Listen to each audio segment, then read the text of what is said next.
live stream. Today is April 28th, 2025. We're going to be talking about another disastrous week in the Trump presidency, complete with the arrest of a county judge and the deportation of U.S. citizens. We'll also be talking about some potential disasters to come, including Trump's so-called big, beautiful reconciliation bill that Republicans will be working on over the next week. I am Washington Monthly contributing editor Ann Kim, and I'm joined this morning by politics editor Bill Scher and executive editor for digital Matt Cooper. Welcome, guys. Hey, Great to be back. So we are coming up on 100 days for Trump. I think today is, in fact, day 99. If you guys had one word to describe the Trump presidency so far, what would it be? um, chaotic. I was going to say the same. Yeah. Yeah. Well, coincidentally, chaotic was the most common word that American public used to describe the presidency in the latest New York Times poll, which I'm sure you guys saw as well. Uh, 66% of voters surveyed described the presidency as chaotic, and 59% said it was scary. Um, We can give credit to Jeb Bush here. Jeb Bush called this out He from did. from Called the him the jump in chaos candidate. 2015. He did. He did. And he's right. So a lot of the media coverage though, of a spate of polls this past weekend showing kind of similar results and Trump approval down are casting this as a real turning point in public opinion, with even Republicans softening their support. Do you guys agree with that assessment? What's your take on what the polls are saying so far? And what do you see as the most important takeaways? Well, look, they're bad. The economy has soured entirely of his own making because of this decision to apply tariffs to every country in the world, including where there are no humans residing. So tax the penguins. He's, so that alone is going to send his numbers south. Then when you contrast that with his promise to get inflation under control, putting a big tax on coffee and Nintendos and TVs and gas and everything else is no way to lower prices. So it's not surprising he's down. I don't think it's means he's not going to be able to recoup, but it's really bad for I think there's coverage that there is possibly COVID level type shortages coming down the pike this summer him. Well, because that'll do it. I mean, that's what's yeah, so what should really unsettle other Republicans. It's one thing to start a presidency doing making hard choices that might not look good in the short run, but will pay off in the long run. Which Trump has tried to argue is the case. Don't worry, stay cool. Don't worry if the market's in a tailspin or if we have a recession. It's all going to work out. But there's just no evidence that it's going to work out. The markets are panicking because people who are smarter than Donald Trump can see what the next steps look like, and that has filtered through the American public at a pretty rapid pace. I don't know if you remember the Simpsons episode where Homer's brother comes to town, and Homer's brother, who's a big successful auto executive, and he sees Homer as an everyman, and he's gonna get rid of all of his egghead car designers and leave everything to Homer, and Homer then produces a total monstrosity that nobody wants. I mean, that's sort of a charitable way to look at what Donald Trump has done here, because Homer at least had some laudable goals with his project. But it's Trump acting on impulse without any sensitivity instinct. to what would actually work for individuals and the country as a whole, and you're seeing it be rejected almost immediately, which should send Republicans running for the hills as far as their own political careers are concerned. Mm-hmm. So let's assume for a second that, Republican base voters, we know for a fact at this point that independents have soured on Trump. I think one of the polls had like a 29% approval rating. That was the NYT poll among independents, which is pretty bad. Um, do you guys foresee Republicans in Congress changing their posture to Trump? Are they suddenly going to start growing a vertebrae, if not a whole spine? Um, and then how does that impact Bill, we're moving on to your favorite topic of all time, the budget bill, reconciliation, the gigantic tax and spending bill that Republicans are going to be working on over the next few weeks. Well, this is, this is the acid test. So, as I said, so I wrote about this at the Washington Monthly on Friday, and I recall David Axelrod's famous comment that a presidential campaign is an MRI for the soul, and I think budget reconciliation is an MRI for the party. You go into reconciliation. We've seen this. We saw this with Republicans in 2017, with the Democrats in 2021. You go in thinking, I have a trifecta. We have the White House and both chambers of commerce. With budget reconciliation, we can avert a filibuster. We can do what we want. So whatever the party wants, we're going to do. And then you find out what the party wants is not so simple, and the party is not as unified as you think it is, and it becomes a lot more complicated very fast. In the case of the 2017 Republicans, they learned they weren't as unified on repealing Obamacare as they thought, and they couldn't get that done. But they had a fallback position. Well, we all love tax cuts. Republicans have loved tax cuts for a long time. We can at least do that. And they did. And it actually helped Donald Trump's numbers recover partially. He had been in the mid 30s by the end of 2017. He got back up into the low to mid 40s after that. What is unusual right now is, so this budget reconciliation plan kind of hinges on healthcare and taxes again. And they're not in a place of consensus on healthcare. The House version of the precursor bill, the budget resolution, essentially telegraphed $880 billion in Medicaid cuts over 10 years. That made Senate Republicans choke. And even some House Republicans on the more moderate side, it's like, we'll vote for this, but we're not going to actually do that for real. We're just doing this to get the process moving. So they don't really know what they want to do exactly on the healthcare front. But again, they've weathered that division before. What more strange is that they went through this process over the last couple of weeks where they seriously considered raising taxes on the wealthy to help pay for the other tax cuts that they want to do. And Steve Bannon has been the biggest cheerleader of this going back several months now. But and you can say, well, Steve Bannon, who cares? He's not even in the White House. He's just a guy with the podcast. He always pops off. But reporting is that J.D. Vance was quite open to the suggestion, to the point where other more traditional Republicans went into panic mode and then pressured Trump to back off, which Trump did, and Speaker Mike Johnson did. And so you could say, well, Republicans are back to where they always were. They're the tax cut party, and that's that.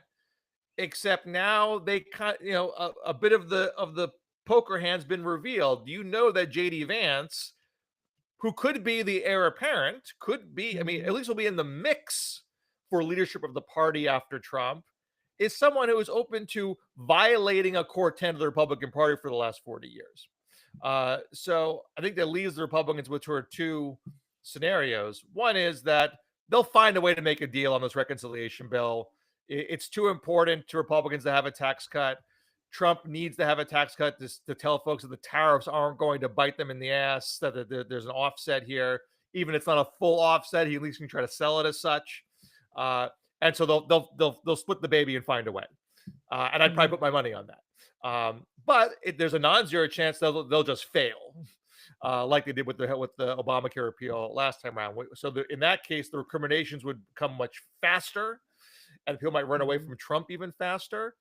But in the prior scenario, again, that toxin, I think, has been injected into the bloodstream. There's a worry in the party what's next here on tax cuts, and that could have a slow festering over the course of the next few years.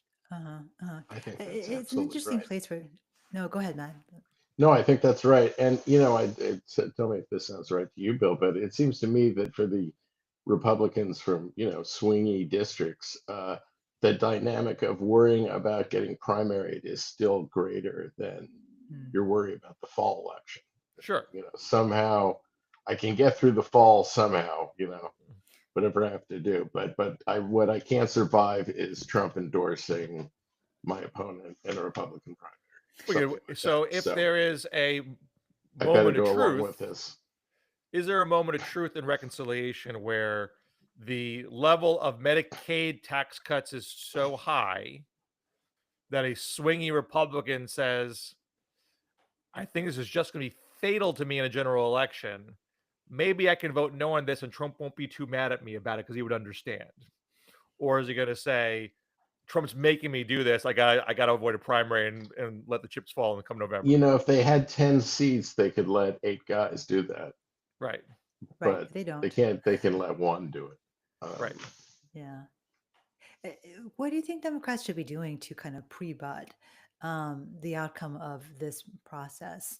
How can they weaponize what's going on? And the tax cut thing is uh, puts Democrats in a kind of unusual spot, right? Because a lot of Democrats want taxes on wealthier Yeah, individuals. So, is there any way that argument can be leveraged against Republicans, or should they just rely on they're coming after Medicaid, they're coming after SNAP? Like, what's your advice I as gotta far as say, strategy? Medicaid, I think is potent, but also requires some education. I think people, get Medicare and Medicaid confused. They may think, Mhm. oh, grandma's got Medicare, that's okay. They don't realize that, Medicaid covers nursing homes for pretty much 80% of Americans, tons of live births. Rural 40%. hospitals are, yeah, rural hospitals will get terribly screwed on this.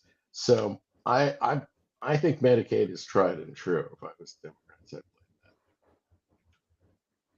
Yeah, that's the because in the bigger. in the end, it's more likely to just be a collection of tax cuts and no Uh-huh. tax hike on the rich. And if it is a tax hike on the rich, that's what they're for anyway. Well, I think the tax hike on the rich is off the table.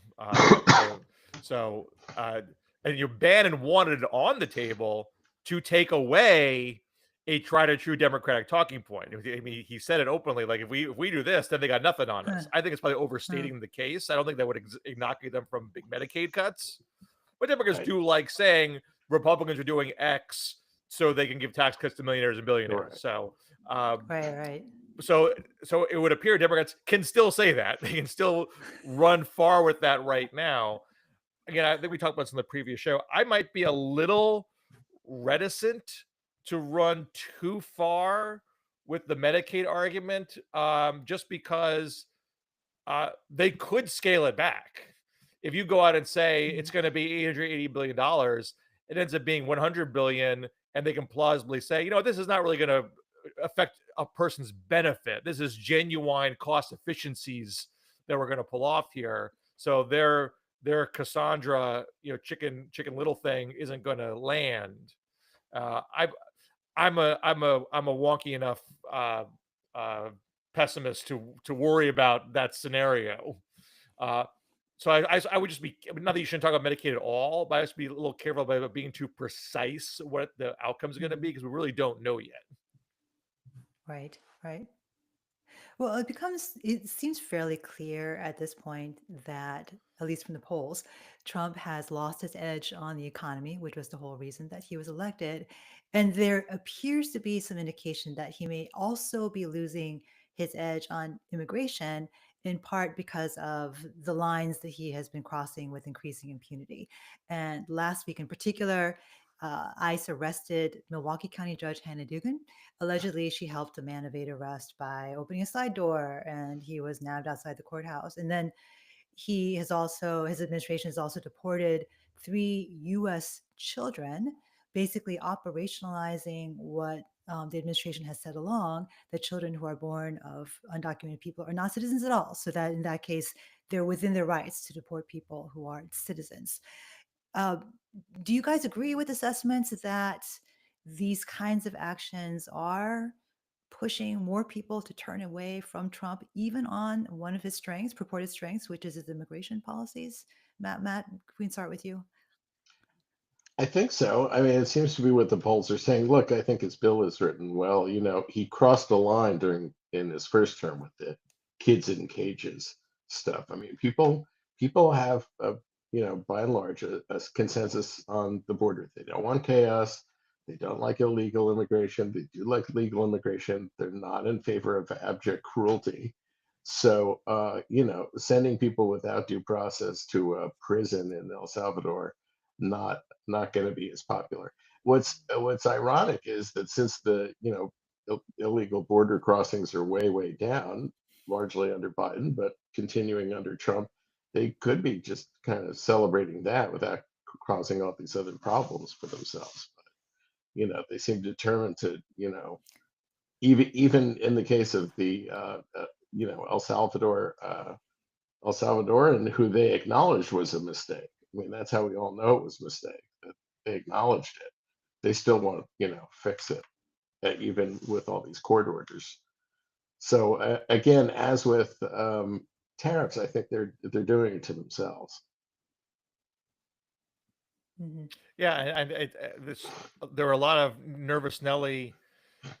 I consider myself a pragmatist, so I'm not part of this crew. But there were certain pundit types, Rahm Emanuel, Gavin Newsom, uh, uh, Chris Cillizza. Forgive me if I'm lumping him wrong on this one unfairly, but I think he did something about this. I know Newsom and Cillizza did, and there's some anonymous House Democrats who are like, don't die on the Garcia Hill. This is an 80-20 issue for Republicans. We're on the wrong side of the illegal immigration argument. Let's keep the focus on the economy. And as Matt was saying, this ignores the lesson of 2018, which is sure people say they don't like illegal immigration because they equate it with criminals. They're not actually equating with farm workers Or or children. parents or children. So when Trump talks about getting rid of gang members and rapists and murderers, like, yeah, get rid of those guys. But if you're not giving anyone due process and you're admitting you got it wrong and you deported the wrong guy, that's not gonna it's not gonna be an 80-20 issue, or it is. It's gonna be 80-20 the other way. And we've seen it in the polling now. There was some notion that, like, oh, the Garcia case is too complicated. You got to get into the weeds to explain it. It's not complicated. Every story says the Trump White House admits he was wrongly deported. It's not a complicated story. The Trump are the ones on the defense trying to make it complicated. Well, he had his spouse said he abused him, a few years ago. Well, the spouse said that they worked it out and she didn't press charges. So she wants him back. You can't speak for her and say she shouldn't have him back. She wants him back. And if you have a domestic abuse charge to file, then file it. You didn't. Give the guy his day in court and have these things hashed out. That's the whole issue here. And I think the average person seems to get that pretty clearly because that's showing up in the polls. Yeah, and I think I think average people are legitimately afraid for themselves too. When you start hearing about the Canadian person who's like the white woman who was detained at the border for no reason and Right. things like that. I mean, the incompetence is something else that's already coming through. And so I think people really do feel like anyone is at risk Well, at and that's this where point. immigration can be hard is as a lot of other culture war type issues. What can be hard is how does it affect me?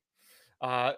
I might feel one way or another about it. I might even disagree with the administration here, but it doesn't really affect me, so I'm not going to make it a big deal.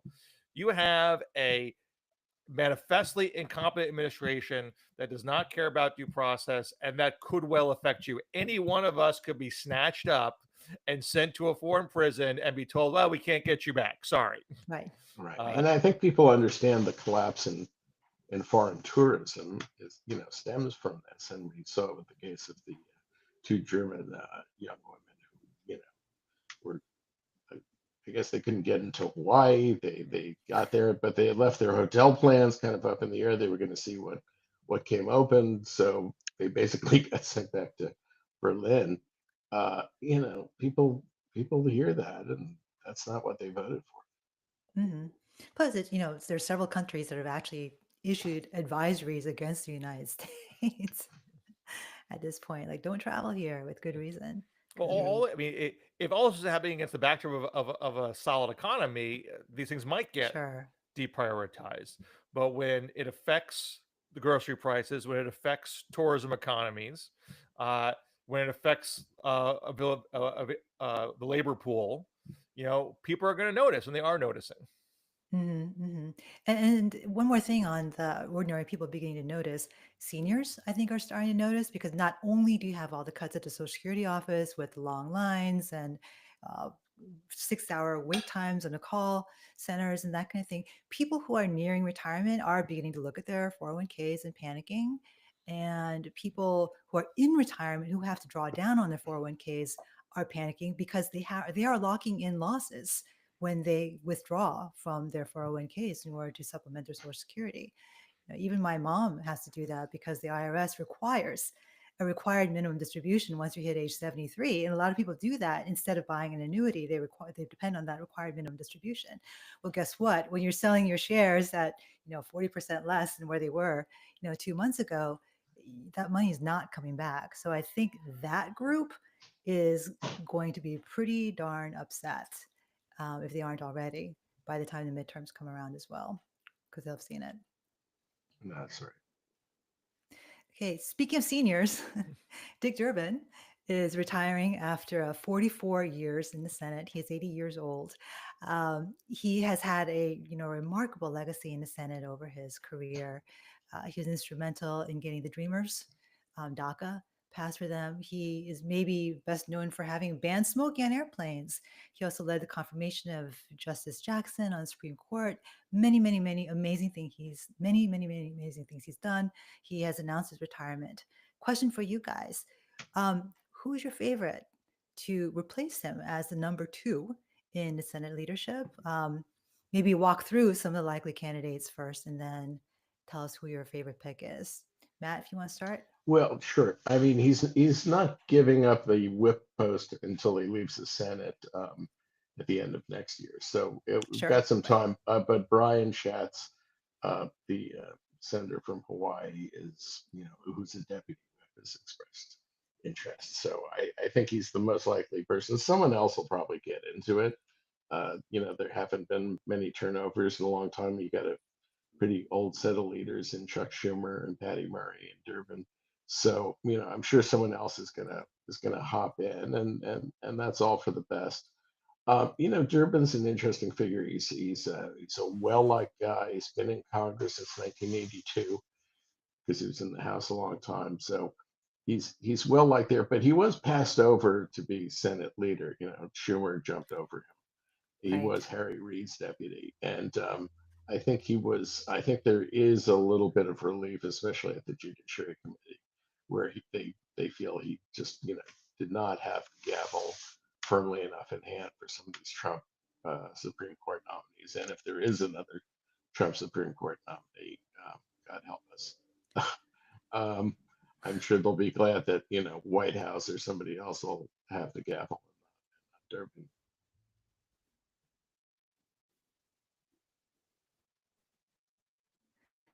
Yeah, the other things that are running for replacing their leadership have been Brian Schatz of Hawaii, Amy Klobuchar of Minnesota, Cory Booker, especially after that epic 25-hour speech he gave, and Chris Murphy, because was also emerged as kind of a very vocal Trump critic. Anyone else I'm missing, Bill, or anyone I who's mean, not my been considered that understanding you is think this is should be in the really mix?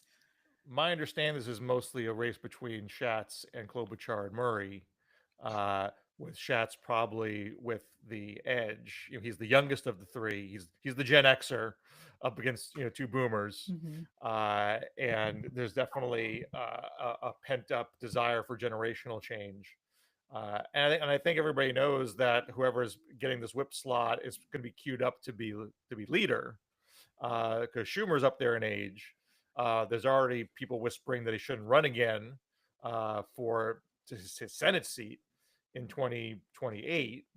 Um, and but Hmm. if he did run again and win again, like he's in his upper 70s right now, he's not going to be there forever. So if you're a little bit patient, like you'll get your turn. Uh, and I think Shat seems to be well liked. He seems to be pretty message savvy. He is not from a swing state like Klobuchar, um, but he doesn't seem to be demanding that Democrats take certain far left positions that would make them untenable, electorally, electability wise. And he'd give a lot. And he probably would give space to people who are in swing districts to, do what they had to do. So that's my. I mean, I'm not intimately involved. I'm not Hmm. in the mix on in the Capitol Hill hallways, but that's my sense of things. Yeah. An interesting thing about Chats too, as far as his pragmatism, he was actually one of the Democrats who voted in favor of the CR Right. not to Yeah. shut down the government, Well, right? He here's voted with leadership. Schumer on that. And I think everyone Yeah, thinks that was done he is deliberately leader. to say, Yeah. "Hey, I'm gonna be there when I got to do the tough thing, and not just do whatever the hordes on X or Blue Sky tell me to do." Yeah. Mm-hmm. Mm-hmm. Yeah. Yeah. We've covered a lot of ground this week, and we have a few the show, and we just have a few minutes remaining. But there have been other major events in this past week. The passing of Pope Francis, for one. What else were you guys watching last week as major events that may have implications for the next few months or next week, for that Yeah. matter?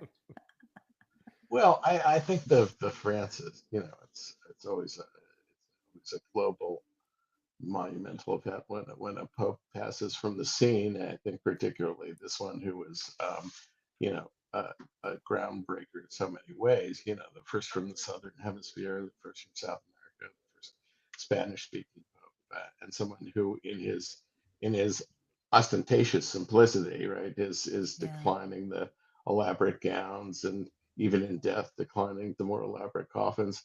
His message of giving to the poor and his message of the gospel, I think, really resonates, of course, with lots of Catholics, but it also stands in contrast to Trump. I think, I mean, you don't want to get too far out on the contrast between a pope and a president. They're obviously different roles, but you know, this is someone who is clearly, selfless and believed in the simpler life, in a way that contrasts with the sitting president. And I'm not sure he helped himself, in his 14 hours of Uh, we're talking on Monday the 28th, so Canada's voting today, and Yeah. there are polls that expect the Liberals to have succeeded in mounting a comeback thanks to Trump's belligerence. But I think it's a question whether they can score an outright majority of the seats Mm. in Parliament. I think everyone expects them to win, to retain control of the government, but in theory, they could have a minority of seats and have to build some kind of overt or tacit coalition to govern. Um, but but the projections seem to indicate they will get an outright majority, but projections can be imperfect. Um, and that would suggest that Trump being a bully on the world stage doesn't mean that if Canada doesn't have to bend the knee to Donald Trump, do other nations have to bend the knee to Donald Trump? Right. So there's some potential repercussions there. Uh, while we don't, this is not necessarily going to come to a head this week. The threats that we're going to walk away from Ukraine are definitely hovering over the global stage. They talk about it in terms of walking away, but not quite saying is it walking away from the talks or walking away from the battlefield. No one quite knows. Um, but that definitely has a lot of folks, on edge.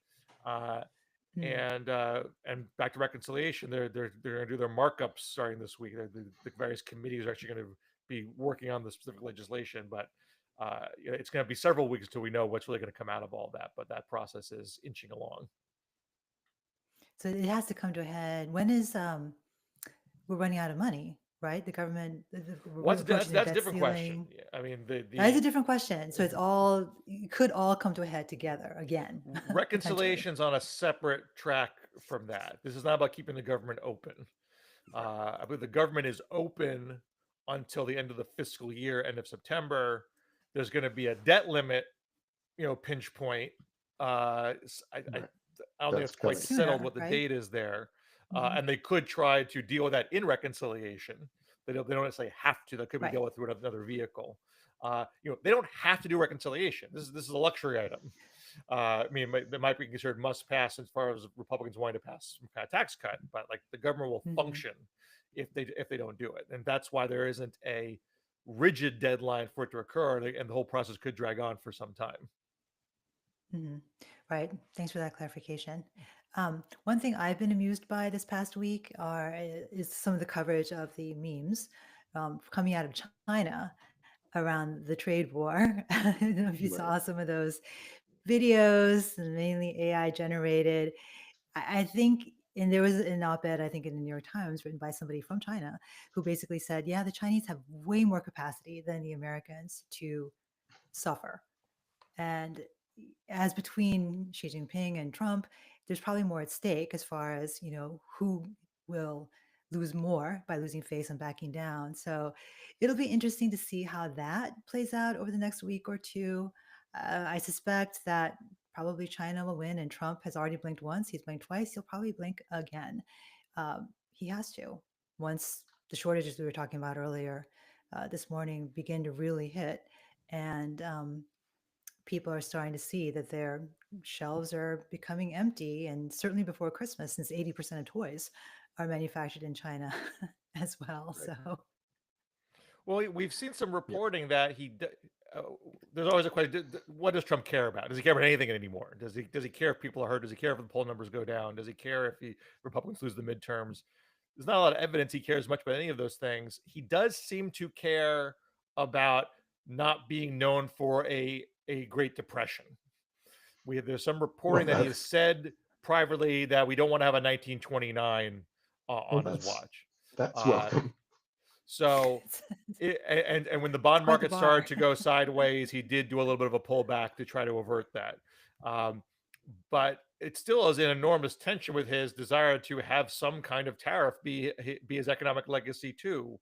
And so we don't really know how far he's willing to go and how much disruption and pain he's willing to let slide. So I don't know if empty shelves are enough Yeah. to I make mean, the him good pull back. news is that his base and everyone will be grateful if he declares victory at some point and says, this 8% tariff is great. It accomplishes all our goals. I mean, I don't know if he'll do that. I mean, he's done it before. Um, but that hopefully is how it ends. Yeah. Yeah. Well, we'll see.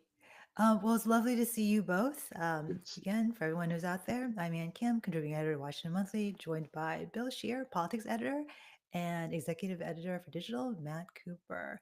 So we'll see you both, and possibly Paul Glastress, our editor in chief, next Monday, same time, same place. Great. Have a great week. Take care.